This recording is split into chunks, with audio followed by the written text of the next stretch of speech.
pequeno, abafado, e o ar tem um gosto metálico, como se a própria respiração estivesse enferrujando por dentro. Numa bacia de esmalte lascado, a água não é mais água. É um caldo turvo, morno, onde flutuam fiapos de gaze, pele solta. E o cheiro, um cheiro que não pede licença. Ele invade, gruda no cabelo, entra pela garganta e faz o estômago querer fugir do corpo. No canto, uma mulher tosse como quem está sendo rasgada por dentro. Os olhos dela pedem socorro, mas a boca já não tem força para implorar. E então, uma religiosa baixa, de mãos firmes, ajoelha sem hesitar. Ela mergulha os dedos naquele horror, com a mesma serenidade com que alguém acende uma vela. Ela limpa feridas abertas, puxa tecidos encharcados, enxuga pus, recolhe o que o mundo joga fora, e faz isso como se estivesse recolhendo um tesouro. Você achou que santa era alguém distante, limpa, intocável? Então segura essa imagem. Santidade com cheiro de doença, santidade com unha suja, santidade que não desvia o olhar quando tudo em você grita, vira o rosto, porque essa mulher, a primeira santa venerada como do Brasil, não começou num altar, ela começou no chão. E o caminho entre o chão e o altar passa por fome, humilhação, uma travessia que parece castigo, e um inimigo invisível que vai tentar arrancar dela aquilo que ela tem de mais perigoso. A coragem de amar sem pedir permissão. E antes de ela ser conhecida como Santa Paulina do Coração Agonizante de Jesus, antes de ter véu, votos e uma congregação, ela era só uma menina pobre. E o mundo, desde cedo, deixou bem claro: menina pobre não vira nada. Ela nasceu no inverno, um daqueles invernos que parecem eternos. Em 16 de dezembro de 1865, numa região de montanhas e pedra, Vigolo, Vátaro, no norte do que hoje chamamos Itália, mas que na época tinha o peso de impérios e fronteiras mudando como vento. A casa era simples, o pão era contado e a fé era o tipo de riqueza que ninguém consegue confiscar. Os pais, gente trabalhadora e devota, davam o que podiam. Mãos calejadas, disciplina e aquela certeza silenciosa de que Deus vê o que o mundo ignora. Ela recebeu o nome de Amabile Lúcia Visintainer. E já aí existe um contraste quase cruel. Amabile, amável, suave, como se a vida fosse prometer carinho, mas a infância dela não foi feita de promessas bonitas, foi feita de serviço. Desde cedo, Amabile aprendeu o que é dividir o pouco, o que é engolir a vontade, o que é trabalhar antes de brincar. Ainda menina, ela conheceu o ritmo duro de uma fábrica, o tipo de lugar onde o barulho das máquinas engole conversas e o tempo não. É medido em horas, mas em cansaço. A seda, tão elegante nas roupas de gente rica, nascia ali como uma ironia. Fios finos, delicados, saindo de dedos machucados, e o que ela fazia com o pouco que tinha? Coisas pequenas, quase invisíveis. Partia a própria merenda e colocava metade na mão de alguém mais faminto. Dava atenção a quem ninguém olhava. Cuidava de uma avó doente, como se a fragilidade daquela velha fosse uma missão. Isso parece bonito. Até você imaginar a cena sem filtro. Uma criança com responsabilidades de adulto, segurando a própria fome para alimentar outra fome. E aí entra o primeiro grande antagonista dessa história. Não um homem com espada, não um demônio com chifres, mas uma coisa pior. Porque é socialmente aceita. A miséria que se faz de destino, a miséria que olha nos olhos e diz: você nasceu para isso? Não sonha, não sobe, não inventa. Mas Amabile tinha um tipo de teimosia que o mundo odeia. Ela acreditava que o destino podia ser desobedecido. Quando a família dela decide emigrar, não é por aventura romântica, é por sobrevivência. Em setembro de 1875, com Amabile ainda sem completar 10 anos, eles entram num navio com um nome que soa quase como promessa. E promessa, em navio sempre é meio perigosa. Você não embarca só com malas. Você embarca com medo, com saudade antes mesmo de ir, com a sensação de que talvez esteja assinando uma despedida definitiva. E o mar não é um cenário azul de cartão postal. O mar é uma máquina de testar gente. A viagem é longa, o espaço é apertado. Há dias em que o cheiro de vômito e suor vira parte da paisagem. Há noites em que o balanço do navio faz parecer que o chão está vivo e quer te derrubar. Crianças choram até perder a voz. Adultos tentam fingir coragem porque alguém precisa ser o pilar, mesmo quando por dentro estão quebrando. e Amabile observa tudo com olhos de quem está aprendendo cedo demais como o ser humano aguenta. Nesse ponto, nasce uma segunda força rival, mais íntima e mais perigosa. A desesperança. Ela sussurra em cada canto do porão. Você vai morrer aqui. Ela se disfarça de realismo. Isso foi um erro. Ela cutuca a fé. Se Deus existe, por que isso? E aqui está um detalhe que muda o tom da história. Amabile não vence a desesperança com discursos, ela vence com gestos. Quando alguém adoece, ela ajuda. Quando alguém cai, ela levanta. Quando alguém entra em pânico, ela oferece presença. Não é misticismo bonito, é humanidade crua. O navio finalmente chega ao Brasil, entrando pelo litoral de Santa Catarina, pelo porto de Itajaí, só que a chegada não é o final da dor, é o começo de outra. Porque o imigrante desembarca com a fantasia de um novo mundo e encontra trabalho pesado, mato, estradas ruins, fome de novo, doenças novas e uma sensação de não pertencer a lugar nenhum. A família é encaminhada para o interior, para uma região que vai ser conhecida como Nova Trento, justamente porque muitos vieram da mesma terra de origem e a paisagem ali é bonita. Verde, montanhas, vales, mas beleza não enche panela. Eles vão parar num vale que chamam de Vígolo, como quem planta no nome uma âncora de memória. A gente ainda é alguém, a gente veio de algum lugar, só que o Brasil daquela época não estava esperando ninguém com braços abertos e cesta básica. O Brasil exigia, e exigia muito. Amabile cresce na roça, na lida, na dureza. O corpo dela se acostuma com o peso de baldes, com a aspereza do chão, com o sol e a chuva. Ela aprende o idioma da sobrevivência. Mas, ao mesmo tempo, existe dentro dela uma espécie de insistência silenciosa em não deixar a alma virar pedra também. E é nessa fase que surge um personagem que, de um jeito ou de outro, vai virar o rosto do conflito na vida dela. O homem que manda. Em toda comunidade pobre, existe alguém assim.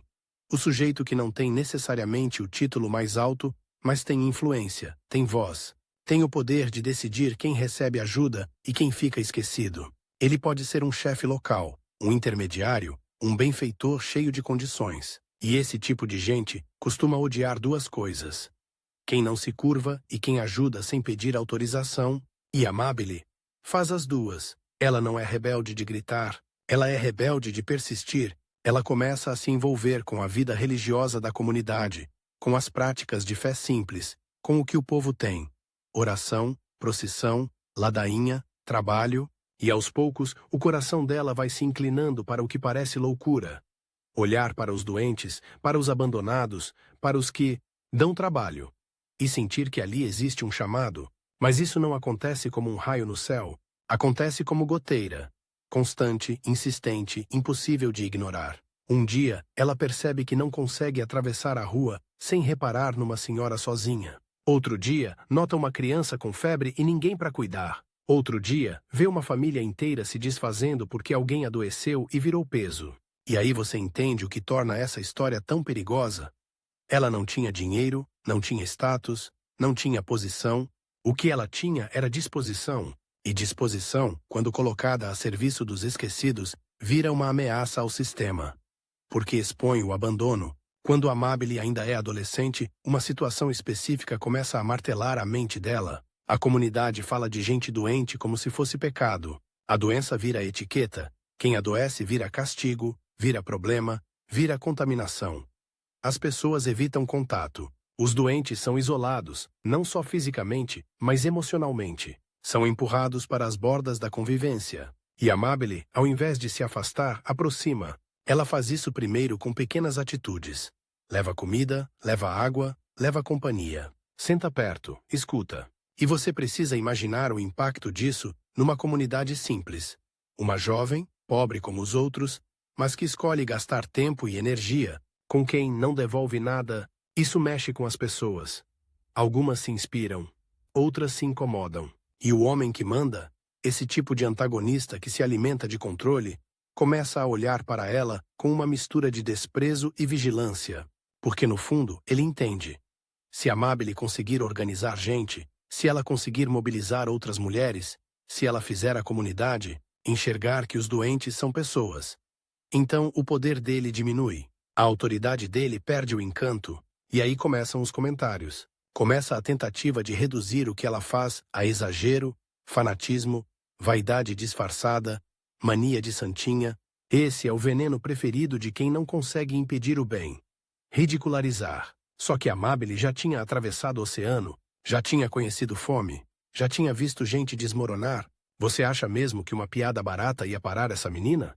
Nessa altura, ela também enfrenta uma batalha dentro de casa e dentro de si. Porque a fé dela não é uma fuga do mundo, é uma convocação. E convocação assusta, convocação custa. Ela sabe que, se seguir esse caminho, vai perder certas seguranças, mesmo as poucas que tem. Vai ser questionada, vai ser limitada, vai ser testada. E aqui a tensão sobe de verdade, porque a vida dela está indo para um ponto sem volta. Tudo o que ela viveu até aqui, o trabalho infantil, a pobreza, a viagem do navio, a dureza do interior, a proximidade com o sofrimento, está formando nela uma espécie de músculo espiritual, e esse músculo vai ser usado. Só que antes vem o estalo, o encontro que muda o rumo. A comunidade comenta sobre uma mulher gravemente doente, isolada, tratada como fardo, e Amabile sente uma coisa que ela não sabe explicar. Como se alguém tivesse puxado seu coração pela mão. Ela não vai porque é bonitinho ajudar. Ela vai como quem obedece a um chamado que dá medo. E enquanto ela caminha na direção daquela casa, talvez pequena, talvez úmida, talvez com um cheiro de enfermidade que ninguém quer sentir, ela percebe que não está só indo visitar uma doente. Ela está indo brigar com dois inimigos ao mesmo tempo. O inimigo externo, que é a comunidade que prefere virar o rosto, e o inimigo interno, que é o medo que diz: você não dá conta. E a maior ironia? Quanto mais fraca ela parece aos olhos do mundo, mais perigosa ela fica para esse mundo. Porque agora, Amabile não é só uma imigrante pobre tentando sobreviver. Ela está prestes a se tornar um tipo de pessoa que desestabiliza estruturas. Alguém que ama na prática. E quando isso acontece, o conflito deixa de ser cotidiano, vira guerra. Ela empurrou a porta como quem entra num lugar proibido. Não por lei, mas por instinto. A casa era escura, o ar pesado, e havia um silêncio estranho, desses que não são paz. São abandono.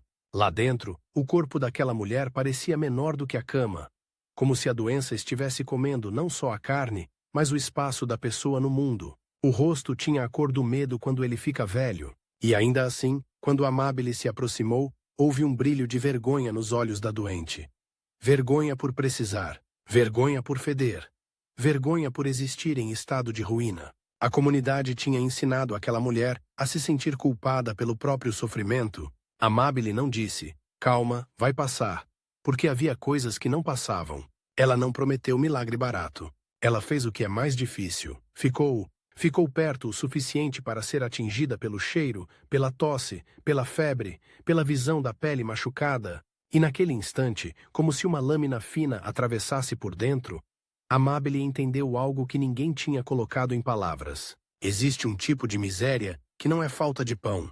É falta de toque humano, falta de olhar, falta de alguém que diga sem discurso: você ainda é gente? A primeira vez que ela lavou aquelas feridas, ela quase vomitou. E o choque não foi só do cheiro, foi da própria reação. Ela se odiou por um segundo por querer recuar. A cabeça dela gritou: sai daqui, isso não é para você, você não aguenta. E aí veio a outra voz, pequena, insistente, sem espetáculo: então aguenta com medo mesmo? Foi ali que Deus deixou de ser apenas o Deus das missas e das palavras bonitas, e virou um Deus com rosto de gente largada num canto, e isso muda tudo.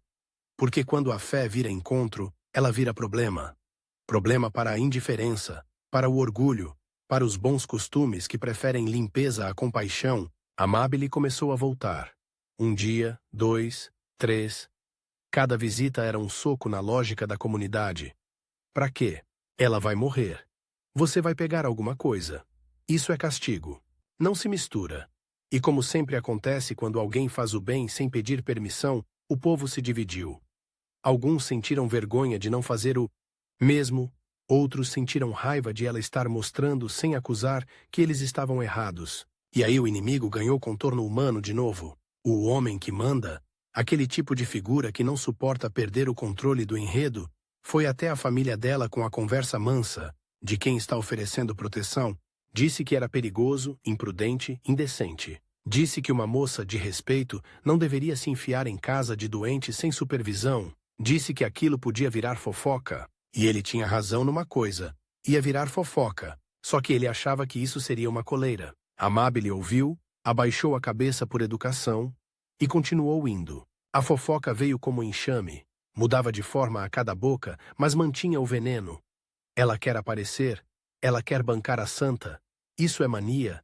Ela está fazendo teatro. Isso não é humildade, é orgulho disfarçado. E quando alguém não encontra pecado suficiente, inventa. Teve gente insinuando até coisas mais sujas. Porque o mundo, quando vê pureza, tenta sujá-la para se sentir menos pequeno. E aqui vem o primeiro twist que ninguém espera num roteiro fácil. Amabile não ficou mais doce por causa disso. Ela ficou mais firme. Ela não virou uma santa de porcelana. Ela começou a entender a dureza como parte do chamado, e em vez de se fechar, ela fez algo perigosíssimo. Aproximou outra pessoa, uma amiga dela, jovem, também imigrante, também criada no aperto, começou a acompanhar as visitas. Virgínia Rosa Nicolodi não era sombra, era faísca. Onde Amabile era silêncio que insiste, Virgínia era coragem que reage. As duas juntas pareciam pequenas, mas funcionavam como uma alavanca capaz de mexer uma pedra enorme. Elas começaram a organizar pequenas ações. Um caldo aqui, uma roupa lavada ali, uma oração em voz baixa, um curativo improvisado, e sem perceber, estavam construindo algo que assustava o poder local. Uma rede. Não uma rede política, mas pior, uma rede de cuidado. Porque cuidado cria comunidade. E comunidade cria força. E força, cedo ou tarde, pede justiça. Com o tempo, a casa da doente virou uma espécie de espelho para o povo. Alguns entravam e saíam mudos, como se tivessem visto o próprio coração por dentro, outros atravessavam a rua do outro lado, fingindo que não era com eles. O homem que manda tentou outra estratégia. Ofereceu ajuda com condições, queria que elas fizessem tudo do jeito certo, dentro das ordens dele, sob o controle dele. Queria decidir quem merecia ser cuidado e quem não valia o esforço. Queria colocar etiqueta na caridade. Amabile aceitou doações quando vinham sem corrente, mas quando o presente vinha com coleira, ela recusava com uma calma que dava mais raiva do que um grito. E foi nessa tensão crescente que ela tomou uma decisão íntima, não de romance, não de carreira, mas de identidade.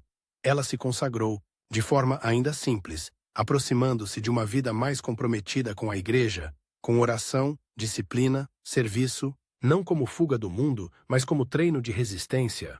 Porque ela começava a perceber que se quisesse amar até o fim, ia precisar de algo que o mundo não dá. Uma fonte. A fonte dela tinha nome, Cristo, e mais especificamente, Cristo no sofrimento. Não um Cristo distante e triunfante, mas um Cristo ferido. Um Cristo que não perfuma a dor, mas atravessa a dor sem abandonar ninguém. E o tempo passou. A doente que abriu o caminho morreu. E por um instante, parecia que tudo ia voltar ao normal.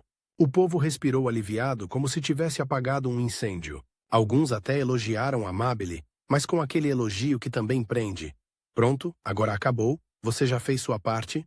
Só que o chamado dela não tinha sido para uma pessoa, tinha sido para uma realidade. A miséria continuava, a doença continuava, o abandono continuava. E Amabile e Virgínia, agora ainda mais conscientes, começaram a olhar ao redor como quem enxerga detalhes que os outros não querem ver: crianças sem escola, velhos largados, famílias quebradas por alcoolismo e violência, mulheres consumidas por trabalho e silêncio. E havia outro tipo de sofrimento mais escondido: o moral, o social, o de quem tem vergonha de pedir ajuda e por isso morre pedindo por dentro. O homem que manda achou que, passado o episódio, ele tinha vencido. Afinal, a crise tinha terminado. E então veio a segunda lâmina. Em 1890, chegou até elas uma notícia que caiu como pedra na água. Havia uma mulher, Angela Viviane, em fase terminal. E o que a tornava ainda mais trágica não era só a doença, era o isolamento. Câncer, disseram, como se a palavra fosse maldição. A comunidade tinha pavor. As pessoas evitavam. Os familiares, exaustos e assustados, estavam por um fio. E os respeitáveis já tinham decidido. Era melhor manter distância. Só que agora, Amabile não era mais aquela jovem que estava aprendendo a coragem. Agora ela era alguém treinada pelo cotidiano do sofrimento. E Virgínia, ao lado, era como se dissesse com o olhar: Vamos de novo, só que maior. Elas foram até onde Angela estava e viram o que o medo faz. A pele marcada, os lençóis suados, o corpo reduzido à dor e, talvez, o pior, a sensação de que a pessoa já tinha sido enterrada em vida. Os olhos de Angela não pediam cura, pediam dignidade. E aí aconteceu uma coisa que parece pequena no papel, mas é explosiva na prática. Elas decidiram acolher Angela num lugar onde pudessem, cuidar dela com mais constância. Isso, naquela época e naquele contexto, era quase uma afronta. Elas não tinham hospital, não tinham estrutura, não tinham autoridade, tinham um sim e mãos dispostas. Um benfeitor doou um casebre, um pedaço de chão com paredes simples, quase nada. E elas transformaram aquilo num espaço de cuidado, só que o casebre, para o homem que manda, virou uma ameaça física. Não era mais apenas duas moças visitando doentes, era um endereço, era um ponto fixo, era a prova de que elas estavam criando algo que podia crescer sem controle. Ele tentou impedir. Começou com a arma preferida, o escândalo moral. Disse que era impróprio, disse que gente jovem não deveria viver sem tutela, disse que aquilo era desordem, e num golpe baixo típico de quem tem medo, insinuou que elas estavam usando a religião como desculpa para uma vida fora do lugar. Amabile sentiu o choque. Não porque acreditasse, mas porque sabia o peso daquela acusação numa comunidade pequena. E por um instante o medo voltou. E se destruírem nossa reputação? E se fecharem as portas? E se Angela morrer e disserem que foi culpa nossa? E aqui vem o twist que muda o tom emocional. Angela piorou rápido. A dor ficou mais brutal. Houve noite em que ela gritava e depois pedia desculpa por gritar. Houve dia em que ela chorou por causa do cheiro do próprio corpo. E Amabile, de novo, mergulhou as mãos no que o mundo chama de repulsa. Como se estivesse tocando num sacramento. Virginia, às vezes, saía para fora do casebre, encostava a testa na parede e respirava fundo como quem não quer desabar. Porque santidade, quando é real, tem cansaço, tem tremor, tem dúvida, tem vontade de sumir. Mas elas não sumiram. E aos poucos, algo estranho aconteceu. Algumas pessoas que antes julgavam começaram a aparecer na porta, de longe, como quem espreita um incêndio. Levaram pão, levaram ervas, levaram lençol. Não por heroísmo, por vergonha, por curiosidade, por compaixão tardia, mas levaram. A caridade de Amabile estava educando a comunidade à força, sem aula, sem palanque. Isso enfureceu o homem que manda, porque ele viu o que estava acontecendo. O povo não estava mais se guiando só pelo medo. Estava aprendendo a se guiar por outro critério, e quem perde o monopólio do medo perde poder. Então ele tentou o golpe mais perigoso, empurrar tudo para dentro da burocracia religiosa, onde ele tinha influência. Queria que um padre pusesse ordem, queria que a igreja, a parte mais rígida da igreja, a parte que às vezes confunde prudência com controle, amarrasse o projeto com corda curta. E um padre apareceu. Um homem bom, mas desconfiado. Ele olhou o casebre, olhou as duas jovens, olhou a doente e viu uma mistura de coragem e risco. Ele perguntou coisas duras, exigiu explicações, pediu garantias que elas não tinham como dar. Amabile não se defendeu como quem briga. Ela falou como quem está pronta para perder tudo, menos a consciência. Disse com a simplicidade que desarma, que não estava ali por vaidade, que não era um teatro, que não tinha outro plano além de cuidar de quem ninguém quer. E que se aquilo fosse pecado, então ela aceitaria o castigo. Mas não abandonaria Angela. O padre, no fim, saiu sem prometer apoio. O homem que manda sorriu por dentro. Agora acabou. Mas a realidade não obedece sorrisos. Angela morreu. E a morte, que poderia ter sido derrota, virou semente. Porque ela não morreu sozinha. Ela morreu com gente segurando a mão dela. Morreu com oração. Morreu com água no rosto. Morreu com dignidade. E isso, numa comunidade acostumada a desaparecer com os doentes, foi um escândalo ao contrário. Um escândalo de amor. Depois da morte de Angela, algo ainda mais improvável aconteceu. Uma terceira mulher se juntou a elas. Uma companheira que viu, naquele casebre, não um problema, mas um começo. E de repente, o que era duas moças teimosas, virou um pequeno núcleo. E aí a pergunta virou inevitável e perigosa. Isso é só um episódio? Ou é uma vocação? Amabile percebeu que, se continuassem, precisariam de forma, de regra, de orientação espiritual, de reconhecimento. Porque o bem, quando cresce, precisa de estrutura, senão desaba no próprio peso. Só que buscar reconhecimento significava entrar num terreno onde o homem que manda tinha jogo. O terreno das autorizações, das assinaturas, das condições, e também significava enfrentar uma tensão muito humana dentro da própria igreja. Nem todo mundo confia em iniciativa, especialmente quando vem de mulheres pobres sem estudo formal. Amabile e suas companheiras começaram a viver de modo simples, quase como uma comunidade. Oração cedo, trabalho, cuidado com quem chegava, catequese para crianças, visitas aos doentes, pequenas tarefas que sustentavam o dia. Elas não tinham nome ainda, mas já tinham identidade. Servir sem escolher quem merece. E o homem que manda intensificou a guerra silenciosa. Ele passou a espalhar que aquilo era desobediência. Tentou colocar umas pessoas contra as outras. Disse que elas estavam desviando jovens de casamentos bons. Disse que estavam criando bagunça. E o veneno mais eficaz: isso vai dar errado e vai envergonhar todo mundo. Amabile, em certos momentos, sentia a solidão de quem está abrindo um caminho no mato com as próprias mãos. Porque por trás do Deus chama, existe uma coisa prática. Contas, comida, remédio, roupa, teto, e tudo isso faltava. Houve dias em que elas comeram quase nada. Houve noites em que o barulho de chuva parecia aviso de desabamento. Houve semanas em que o corpo de Amabile pediu trégua e a mente respondeu. Trégua é luxo. Só que o que empurrava ela era mais forte do que o cansaço. Era a ideia, quase brutal, de que os pobres não deveriam depender da boa vontade aleatória de quem tem poder. Eles deveriam ter um lugar, um cuidado constante, um abrigo que não humilha. Quando finalmente o reconhecimento oficial começou a se desenhar, não foi como vitória de filme. Foi como atravessar um corredor cheio de portas fechadas, conversas, exigências, testes, e também uma coisa que dói. Para ser aceita, às vezes a santidade precisa vestir uma roupa que o mundo institucional entende. E então veio o momento simbólico que sela o que já tinha acontecido por dentro. No dia em que Amabile recebeu o hábito, o tecido não era só tecido. Era um sim costurado com tudo o que ela tinha vivido.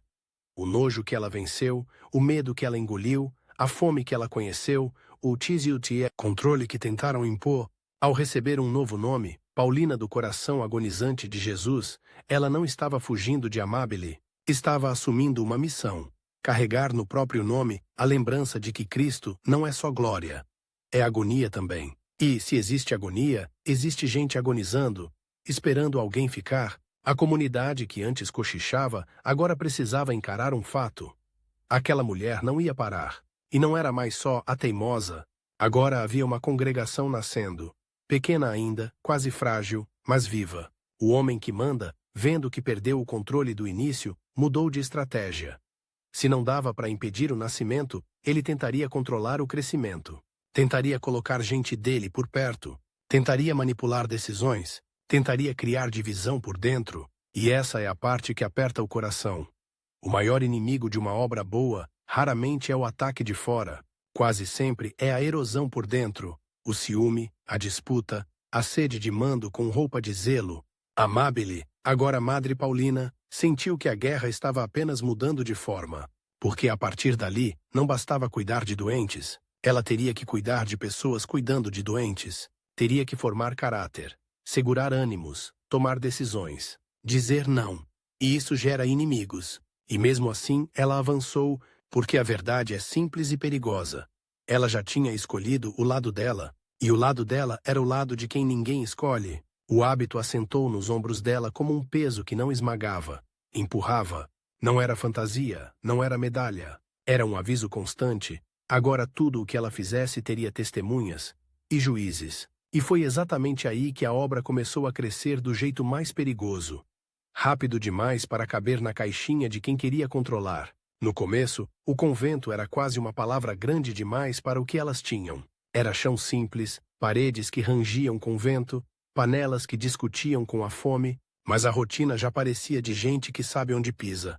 Antes do sol esticar as sombras, oração. Depois trabalho, depois cuidado. E então, de novo, oração. Não como enfeite, mas como fôlego. E era esse fôlego que as fazia atravessar trilhas de barro para visitar doentes em casas onde ninguém entrava. Era esse fôlego que as fazia lidar com crianças que não sabiam pedir amor sem morder. Era esse fôlego que as fazia enfrentar gente de bem que tinha nojo de pobreza, mas medo de parecer sem coração. Só que quando uma obra nasce do cuidado, ela começa a atrair exatamente aquilo que o cuidado revela: a verdade. E a verdade é que a região estava cheia de pessoas quebradas, algumas quebradas pela falta de comida, outras pela falta de dignidade, outras pelo álcool, outras pela violência, outras pela simples certeza de que ninguém viria. E quando as irmãzinhas, pequenas até no nome que o povo começou a dar, começaram a aparecer com remédio, sopa e presença, muita gente descobriu uma coisa que muda a vida.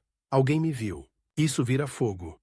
De repente, a porta do casebre não era mais só uma porta, era um lugar de fila. E a fila trazia tudo junto: doentes, mendigos, mães em pânico, pais envergonhados, crianças pedindo migalhas, velhos que não tinham mais voz para reclamar. E com a fila veio também a cobrança, porque ajuda constante vira esperança, e esperança vira exigência. E aí Madre Paulina começou a sentir um tipo novo de cansaço. Não o cansaço de lavar ferida, mas o cansaço de ter que dizer: não tenho, 100 vezes por dia, sem deixar a alma endurecer, porque tem não que mata mais que fome. Ela começou a entender que para manter a ternura, precisava de disciplina feroz, não romantizada, feroz. Do tipo que faz você levantar quando o corpo implora para ficar. Do tipo que faz você sorrir para quem te acusa. Do tipo que faz você amar quem te atrapalha. E o inimigo, vendo que não dava mais para apagar o fogo, decidiu soprar a fumaça. E a fumaça era a desconfiança. O homem que manda, agora mais esperto, parou de atacar por fora. Começou a infiltrar por dentro. Ele encontrou alguém disposto a ouvir. Uma figura que parecia piedosa, carismática, organizada, com um talento perigoso para parecer indispensável. Era o tipo de pessoa que abraça e mede, que ajuda e anota, que elogia e compara. Essa pessoa, vamos chamar de a administradora, começou a se aproximar da obra com uma proposta sedutora. Eu posso colocar ordem. Eu posso fazer isso crescer. Eu posso abrir portas. E em parte era verdade. Só que existia um preço invisível. A obra deixaria de ser guiada pela compaixão e passaria a ser guiada pela imagem. Madre Paulina sentiu isso cedo, como se fosse um gosto amargo no fundo da boca. Ela via a administradora se incomodando quando chegava alguém, mal cheiroso demais. Via o olhar de cálculo quando aparecia um doador. Via a irritação quando a rotina era interrompida por um doente que precisava de atenção imediata. E via, sobretudo, a frase que parecia inocente, mas era veneno. Madre, precisamos escolher melhor quem ajudamos. Escolher melhor. A obra tinha nascido justamente porque ninguém escolhia os abandonados. Madre Paulina não entrou numa guerra aberta. Ela tentou o caminho mais difícil: formar corações. Chamava as irmãs uma por uma, fazia questão de que a casa fosse pobre por decisão, não por falta de capacidade. Ensinava que o trabalho duro não era castigo, era linguagem do amor. E quando via uma irmã impaciente, não humilhava, puxava para perto, mostrava com as mãos no silêncio. Era como se ela dissesse: você pode se tornar grande, sem virar dura. Só que o crescimento trouxe outra coisa. A atenção das autoridades. Quando o número de irmãs aumentou e as casas começaram a se multiplicar, a igreja local passou a olhar para aquilo com duas emoções, ao mesmo tempo, orgulho e medo. Orgulho porque era fruto de fé viva. Medo porque tudo que cresce fora do controle assusta. E nesse medo, a administradora nadava como peixe. Começaram visitas oficiais, perguntas, pedidos de relatório. Começaram a exigir regras mais detalhadas, obediências mais claras. Um tipo de profissionalização que, embora necessária em parte, podia virar gaiola.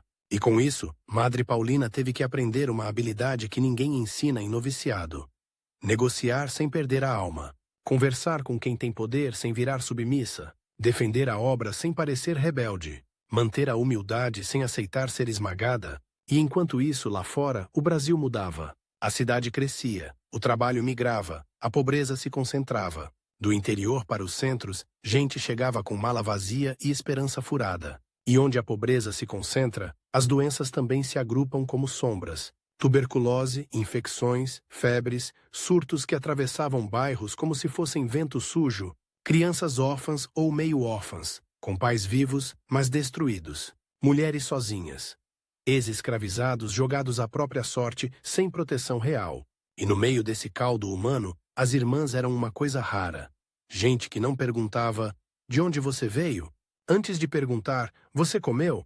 Foi aí que a obra precisou dar um salto. Madre Paulina recebeu um pedido. Ir para um lugar onde a necessidade era enorme e a visibilidade ainda maior. A região do Ipiranga, em São Paulo, começava a virar um ímã de gente abandonada. E não se tratava só de caridade privada. Havia crianças deixadas em portas, meninos dormindo em chão, doentes que não tinham leito. O tipo de cenário que te obriga a escolher. Ou você vira uma pessoa que se anestesia, ou você vira uma pessoa que se entrega. Ela escolheu entregar. A mudança não foi bonita. Não teve música. Teve poeira de estrada, cansaço, medo de errar. Teve irmãs chorando escondido porque sentiam falta do interior. Teve gente dizendo, vocês não vão sobreviver na cidade. Teve a administradora dizendo com um sorriso educado, Madre, aqui é perigoso e também é onde o prestígio está. Precisamos agir com estratégia.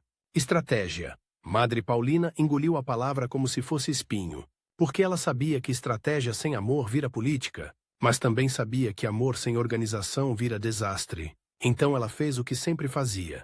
Juntou as duas coisas, sem deixar uma devorar a outra. E, em São Paulo, a realidade bateu como martelo. A cidade tinha um som diferente. Carroças, passos apressados, vozes, gritos, fábricas. O ar cheirava a fumaça e a suor. E no meio daquela energia, existia uma miséria mais cruel do que a miséria do campo, porque era uma miséria com testemunhas indiferentes. No interior, todo mundo se conhecia. Na cidade, você podia morrer no meio de gente e ninguém perguntar seu nome. As irmãs começaram a recolher crianças. Crianças que chegavam com olhos grandes de fome e desconfiança. Crianças que mordiam o pão como se ele pudesse fugir. Crianças que dormiam leves, como animais ameaçados. Crianças que faziam xixi na cama, não por malcriação, mas por medo. Crianças que não sabiam mais brincar, só sobreviver. E esse foi um choque para muitas irmãs. Cuidar de doente é duro, mas cuidar de criança ferida por dentro é outra guerra. Porque a criança testa, ela empurra limites, ela cospe, grita, rouba, mente. Não porque é má, mas porque aprendeu que o mundo não dá nada de graça. E num primeiro momento, algumas irmãs começaram a endurecer. Foi aí que Madre Paulina fez algo que parece simples, mas é radical. Ela proibiu a violência e a humilhação como método. Não com discurso bonito, mas com vigilância cotidiana. Ela dizia com firmeza, se a criança é difícil, é porque a vida já bateu nela primeiro. Nós não vamos bater de volta. E isso aumentou a tensão interna, porque o cansaço faz a gente procurar atalhos, e o atalho mais comum é achar que dureza é disciplina. Só que dureza é só dureza. Enquanto a obra crescia, a administradora crescia junto, e aqui o conflito ficou de verdade perigoso. Porque ela era eficiente, ela conseguia doações, ela falava com gente importante, ela tinha aquela habilidade de transformar tragédia em apresentação. Vejam quantas crianças, vejam quantos leitos, vejam como precisamos de ajuda. E ajuda vinha, só que junto com a ajuda vinha o controle. Doadores pediam contrapartida, queriam escolher onde colocar o dinheiro, queriam visitar e tirar conclusões, queriam às vezes mandar. Madre Paulina percebia quando a obra corria o risco de virar vitrine, e a vitrine, para ela, era uma traição do coração original, porque a vitrine limpa o sofrimento para torná-lo aceitável, e o sofrimento não é aceitável, ele é urgente. Ela começou a ter discussões silenciosas, aquelas discussões que acontecem em corredores, em olhares, em frases curtas que carregam tempestade. Madre, com essas crianças tão sujas, ninguém vai querer ajudar. Então que ajudem mesmo assim. Madre, precisamos de ordem, precisamos de reputação, precisamos de fidelidade. Madre, não dá para acolher todos. Então vamos acolher o próximo. O problema é que quanto mais Madre Paulina insistia na essência, mais a administradora construía uma narrativa paralela. A narrativa de que a Madre era boa demais para administrar, santa demais para governar, ingênua demais para lidar com o mundo real. E essa narrativa é um tipo de assassinato lento. Ela não nega sua bondade. Ela usa sua bondade como prova de incompetência. E como a administradora era próxima de quem tinha poder, a narrativa começou a subir. Subiu até chegar em gente que tomava decisões. Madre Paulina, por fora, continuava trabalhando como se nada estivesse acontecendo. Por dentro, o peito dela já tinha aprendido um tipo novo de dor. A dor de sentir que o inimigo não está atacando a obra. Está atacando você para tomar a obra. E o twist mais cruel desse período foi este. Os inimigos mais perigosos não gritavam contra Deus. Eles falavam em nome de Deus. Usavam palavras como prudência, disciplina, bem da congregação, obediência à autoridade, palavras nobres. Só que por baixo, o que havia era sede de mando e medo de pobreza verdadeira. E enquanto as disputas se desenrolavam nos bastidores, a rua não esperava. Um surto de doença atingiu crianças e idosos. Em certos dias, parecia que a casa inteira tossia. As irmãs dormiam pouco, com olhos ardendo, mãos rachadas de tanto lavar. Havia noites em que o corredor cheirava a febre. O som de uma criança gemendo no escuro virava música de fundo. E no meio disso, a cidade continuava indiferente, como se o sofrimento fosse apenas parte do cenário. Madre Paulina começou a pregar, mas pregar do jeito dela. Ela não pregava como quem dá aula. Ela pregava como quem cutuca a consciência sem humilhar. Pegava uma irmã exausta e dizia: hoje você vai cuidar da sua paciência como cuida do pão. Não deixe que ela acabe. Pegava uma criança agressiva e dizia: você não precisa lutar aqui. Aqui você pode descansar. Pegava um doador orgulhoso e dizia com respeito e firmeza: a sua ajuda é importante, mas a dignidade de quem sofre não está à venda. E no cotidiano, ela criava imagens que grudavam na mente. Dizia coisas como: o pobre é Cristo com o rosto amassado. Ou: se você não consegue tocar no ferido, você está tocando em quê? Quando reza? E essas frases não eram para virar citação, eram para virar espelho. A obra começou a ser conhecida, começou a atrair vocações. Jovens apareciam querendo entrar, e isso paradoxalmente aumentou a pressão. Quanto maior a obra, maior a disputa por controle. Madre Paulina tentava manter o coração original. Serviço, humildade, coragem. Mas ela também precisava lidar com logística, burocracia, expansão. Precisava abrir novas casas, formar irmãs, garantir sustento, responder a padres, bispos, benfeitores. E em muitos momentos ela fazia isso com uma mão, enquanto com a outra segurava um doente. O corpo dela começou a cobrar dores constantes. Fraqueza. Mas ela empurrava como quem sabe que parar significaria deixar espaço para o inimigo ocupar. Só que a obra já era maior do que ela. E esse pensamento, ao mesmo tempo, dava alívio e medo. Alívio porque significava que não era só o sonho de Amabile. Medo porque significava que a obra poderia ser tomada e moldada por outras mãos. E o golpe que muda o tom do destino, começou a se aproximar com passos silenciosos. Primeiro vieram recomendações para que Madre Paulina delegasse mais. Depois vieram sugestões de que ela se afastasse de decisões administrativas. Depois vieram conversas reservadas em que ela não era convidada. Gente falando sobre ela como se ela estivesse na sala ao lado, mas não estivesse mais no centro. E a administradora, agora, quase não escondia o sorriso. Madre Paulina percebeu o que estava acontecendo. Ela poderia ter feito o que muita gente faz quando sente o poder escorrendo pelos dedos.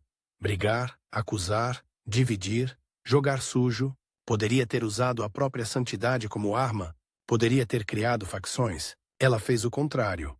Ela escolheu um caminho que para o mundo parece derrota, e para a fé é dinamite.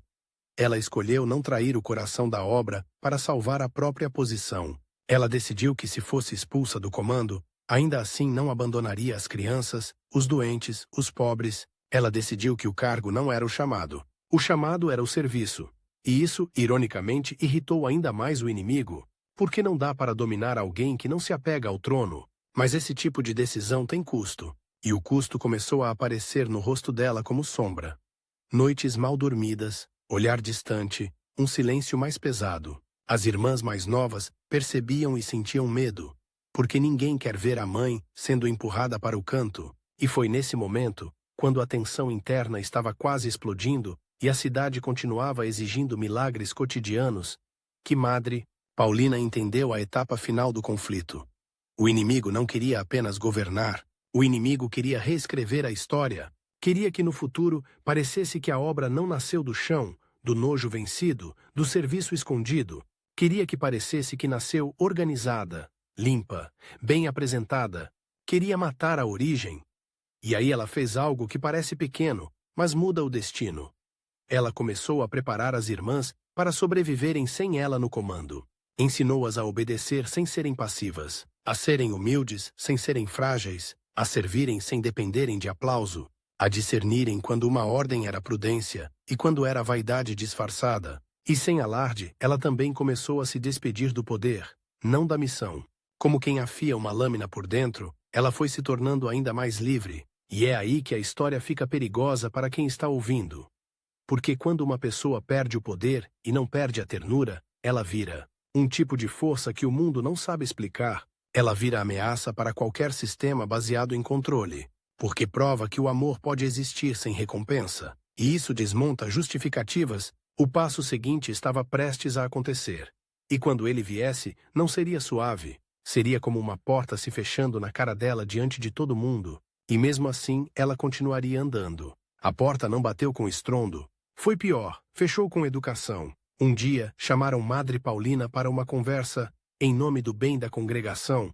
A sala tinha cadeiras alinhadas, crucifixo na parede e um ar de decisão já tomada. As palavras vieram limpas, cuidadosas, quase gentis, como faca embrulhada em pano. Falaram de necessidade de reorganização, de novos tempos, de competências administrativas. E então, como quem anuncia uma troca de turno, disseram que ela não seria mais a superiora, que ela deveria descansar, que seria enviada para outra casa, longe do centro, longe das decisões, longe da obra que ela tinha alimentado com o próprio sangue invisível. E a administradora, agora com autoridade de fato, não precisou sorrir. A vitória dela estava no silêncio geral, naquela obediência automática que o medo produz. O golpe não foi só perder um cargo, foi ser tratada como se tivesse virado um problema, como se a origem, de repente, atrapalhasse o futuro, como se a mulher que carregou crianças no colo e mergulhou as mãos no pus fosse agora um risco para a reputação. Madre Paulina sentiu o impacto no corpo como se alguém tivesse arrancado o chão sob os pés. E o mais cruel, ninguém podia dizer que era injustiça, porque tudo estava revestido de linguagem religiosa. O veneno vinha com rótulo de virtude. Ela poderia ter gritado, poderia ter feito escândalo, poderia ter convocado irmãs fiéis e rachado a congregação ao meio, transformando aquilo numa guerra civil de hábitos e rosários. Era exatamente isso que o inimigo esperava. Caos. Porque no caos, quem sabe manipular vence. Ela respirou e escolheu o caminho mais humilhante e mais explosivo.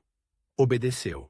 Obedeceu não porque concordava, mas porque se recusava a fazer do próprio orgulho um ídolo. Obedeceu para proteger as irmãs da divisão, obedeceu para que as crianças não fossem usadas como arma. Obedeceu porque, no fundo, ela sabia.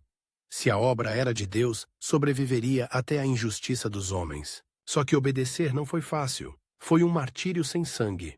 Ou melhor, com um sangue invisível, aquele que escorre por dentro quando você engole lágrimas para não virar espetáculo. A viagem para o novo lugar teve gosto de exílio. O caminho era poeira e silêncio. Ela olhava pela janela, se havia janela, e via o mundo seguindo como se nada tivesse acontecido. A cidade continuava com seus barulhos. As crianças continuavam com fome. Os doentes continuavam tossindo. E ela, que tinha sido o coração organizador, agora era empurrada para a periferia do próprio sonho. Chegando à nova casa, ninguém a recebeu como fundadora. Receberam como uma irmã a mais. Deram tarefas pequenas, coisas de bastidores, coisas que não aparecem. E a ferida aberta foi essa.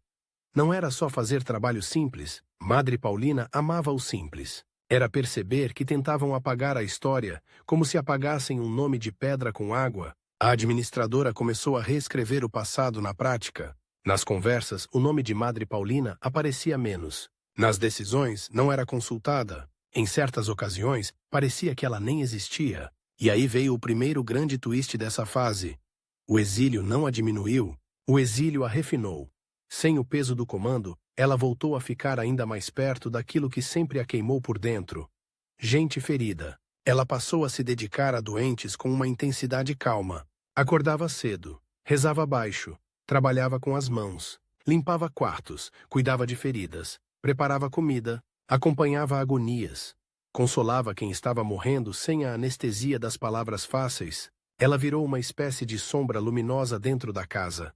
Não mandava, mas sustentava. Não aparecia, mas resolvia. Não era a voz que decidia, mas era a presença que acalmava. E isso confundia as pessoas. Algumas irmãs novas, que não tinham visto o início, perguntavam baixinho: por que ela vive aqui? Por que uma mulher com esse olhar não está lá na frente?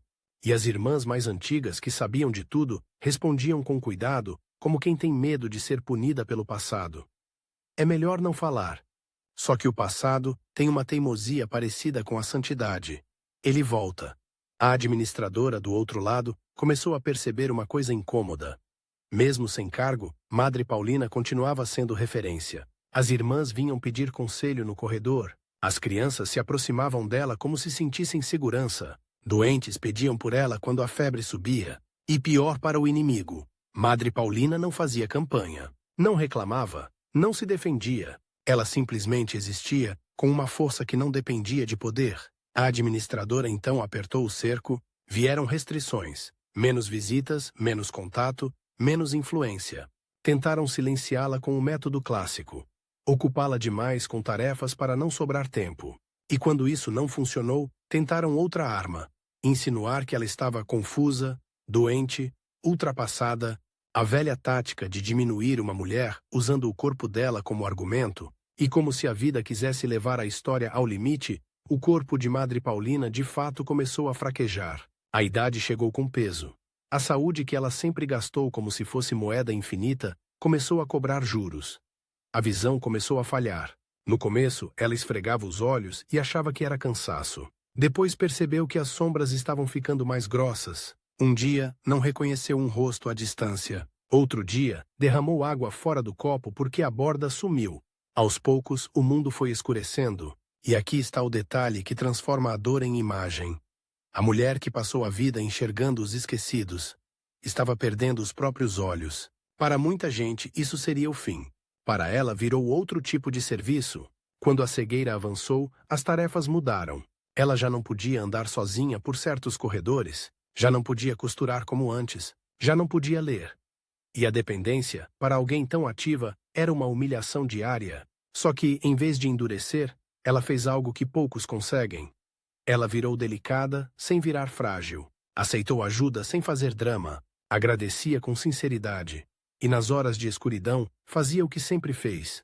Rezava como quem respira, e escutava as pessoas como quem segura um fio para elas não caírem no abismo. Foi nessa fase que muita gente começou a perceber a verdadeira estatura dela. Porque é fácil admirar alguém quando ele vence. O mundo adora a vitória.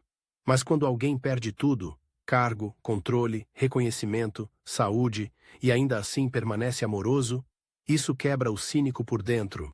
As irmãs que antes tinham medo de falar, começaram a se aproximar, primeiro com cautela, depois com devoção.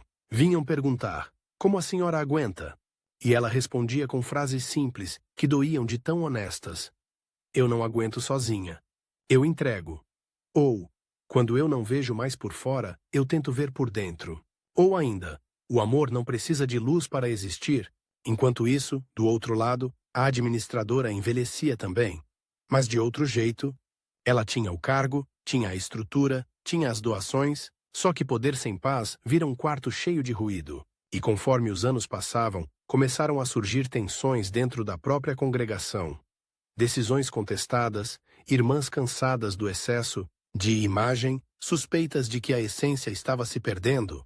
O inimigo que tinha vencido por controle começou a ser cobrado por frutos. E fruto verdadeiro é o que não se compra com prestígio. A segunda grande virada veio como sussurro que atravessa paredes. Começaram a circular histórias. Histórias de gente que tinha sido acolhida por Madre Paulina e nunca esqueceu. Histórias de crianças que sobreviveram porque ela insistiu. Histórias de doentes que morreram em paz porque ela segurou a mão. Histórias que não cabiam em relatórios, mas cabiam em lágrimas. E quando uma história assim circula, ela cria um tipo de tribunal invisível. O Tribunal da Memória. Aos poucos, a congregação, ou parte dela, começou a fazer algo que parecia impossível alguns anos antes. Voltou a reconhecer discretamente a fundadora. Não em público ainda, não com festa, mas com gestos. Deixavam-na participar de certas orações, pediam sua bênção, buscavam seu conselho. Algumas superiores locais, até as que antes tinham se calado, começaram a tratá-la com reverência. A administradora percebeu tarde demais. Você pode controlar documentos, mas não controla a lembrança que mora no corpo das pessoas. Madre Paulina passou os últimos anos como uma mulher pequena, sentada muitas vezes, com as mãos quietas, mas com um tipo de presença que preenchia quarto. Ela ouvia passos e reconhecia quem vinha pelo jeito de andar. Reconhecia tristeza pela respiração. Reconhecia mentira pelo silêncio depois da pergunta. E, em muitos momentos, ela fazia o que fez a vida inteira. Dizia a verdade sem esmagar ninguém. Se uma irmã vinha tomada de culpa, ela respondia: culpa não alimenta. Arrependimento alimenta. Se alguém vinha com raiva, ela dizia: raiva é fogo. Use para aquecer, não para queimar. Se alguém vinha com desespero, ela dizia: hoje só, aguenta hoje. Amanhã a gente vê. O tempo foi estreitando, como se o mundo estivesse puxando a história para o fim. Quando a morte começou a rondar com mais insistência, não foi com espetáculo. Foi com sinais pequenos. Cansaço que não passa, dores que não explicam, noites em que o corpo parece mais pesado que o colchão. Ela sabia, e as pessoas ao redor sabiam, só que ninguém queria dizer. No quarto, o ar tinha aquele cheiro de fim, uma mistura de remédio, vela e silêncio. Ela estava frágil, quase transparente, e ainda assim, havia algo nela que não parecia se despedir com medo. Parecia se despedir com missão cumprida. Não no sentido de vitória, mas no sentido de fidelidade. E então veio a cena que fecha um arco inteiro. Ao redor da cama, algumas irmãs choravam, outras seguravam as mãos dela, e alguém com voz tremida pediu: Madre, nos abençoe. Ela, que tinha sido empurrada para o canto, que tinha sido tratada como obstáculo, que tinha perdido o comando e a visão, ainda era naquele instante mãe. Ela ergueu a mão com dificuldade, como quem levanta um pedaço de céu, e disse poucas palavras, poucas, porque o fôlego já era curto, palavras que não eram discurso, eram legado. Que se amassem, que cuidassem dos pobres, que não transformassem a obra em orgulho, que não esquecessem o rosto de Cristo nos abandonados. Em 9 de julho de 1942, ela morreu. A notícia se espalhou com aquela velocidade estranha de coisas que importam de verdade. Boca a boca, lágrima a lágrima.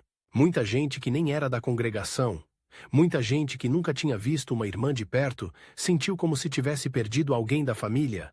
Porque para os pobres, Madre Paulina não era figura religiosa distante, era lembrança concreta. A mão que segurou, o prato que chegou, a palavra que não humilhou.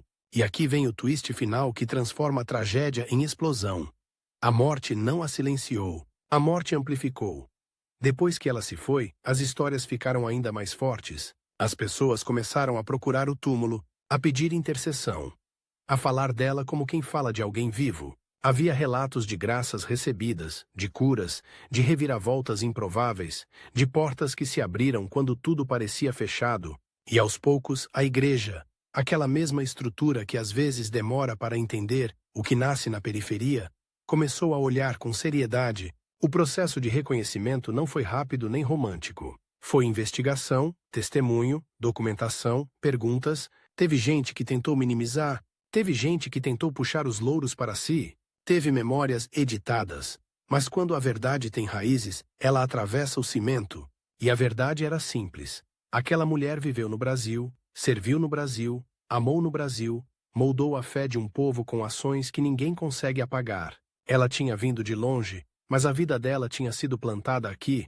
Por isso, quando o reconhecimento oficial começou a acontecer, não era só sobre uma pessoa. Era sobre um país enxergar, no espelho de uma imigrante pobre, a própria possibilidade de santidade concreta.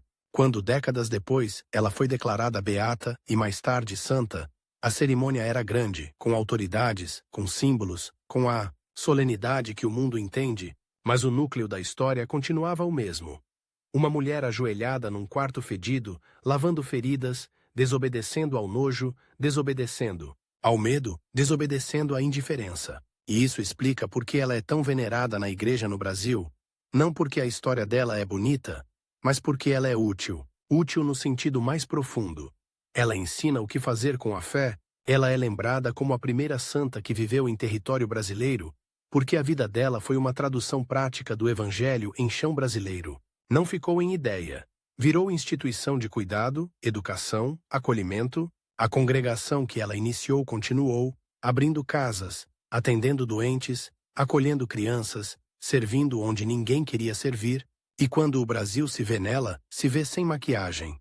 Um lugar de feridas antigas, mas também de gente capaz de amar até o fim. E há um detalhe que arrepia quando você para pensar. O inimigo dela tentou apagar a origem, controlar a narrativa, tomar o comando. Por um tempo parecia ter vencido. Só que o tempo fez o contrário do que o inimigo planejou. Transformou a fundadora em semente que não morre. Porque poder passa, cargo passa, nome em documento passa. Mas a marca que você deixa numa pessoa abandonada, essa não passa. Hoje, quando alguém entra num santuário dedicado a ela, não está só buscando um milagre. Está buscando uma linguagem. Uma forma de ser humano que o mundo moderno está esquecendo. A coragem de tocar o que é repulsivo, de amar o que dá trabalho, de permanecer quando não há aplauso, e talvez o que mais incomode, e por isso mais cura, é perceber o contraste final. Ela começou como uma menina invisível, imigrante, pobre, num navio que cheirava a desespero, terminou como símbolo de uma santidade que não tem perfume. Tem verdade. E se você ainda está aqui, até o fim, a pergunta que essa história deixa não é confortável. E talvez por isso ela seja necessária. Você consegue reconhecer Cristo quando ele está feio?